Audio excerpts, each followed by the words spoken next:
আসসালামু আলাইকুম। আজ কিছু কথা বলতে মন চাইলো।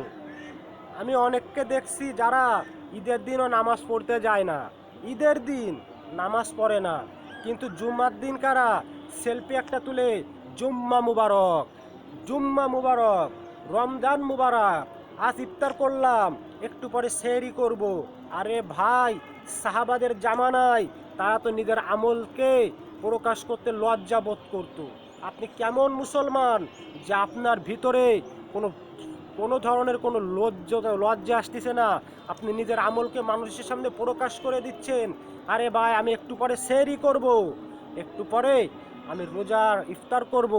আজ দেখুন তো আমার ইফতারটা কত সুন্দর হয়েছে। আরে ভাই, এই সমাজে এমনও মানুষ আছে যারা শুধু পানি দিয়ে ইফতার করে, পানি। আপনি আজকে বিরিয়ানির প্লেট সাজিয়ে দিয়ে ইফতার করতেছেন। আপনি এরকম কি দারুণ দারুণ খাবার সাজিয়ে দিয়ে সেহরি খাচ্ছেন। আপনি কি তাদের কথা একবার ভাবছেন?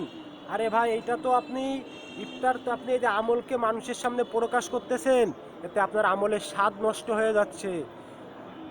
সাহাবারা বলতেন যে এইরকম যে আমলের জান নাই সেই আমলে কোনো স্বাদ নাই। আমলের জান কি? আমলের জান হইতেছে ধ্যান, যেটা কেউ বুঝতে পারে না। একমাত্র যে আমল করে সে বুঝতে পারে আর তার রব বুঝতে পারে।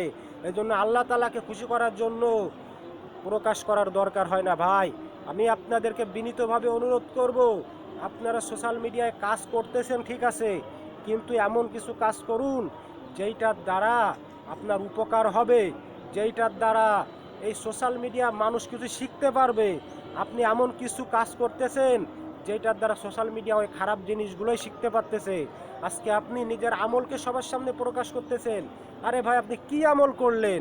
আপনি ঈদের দিন কারা কোনো এক সময় নামাজই পড়তে যান না, সারা সপ্তাহে আপনি ওক্তর নামাজ পড়েন না, আপনি এরকম ফজরের নামাজ পড়েন না, কিন্তু আপনি ইফতারের সময় সেলফি তুলতেছেন।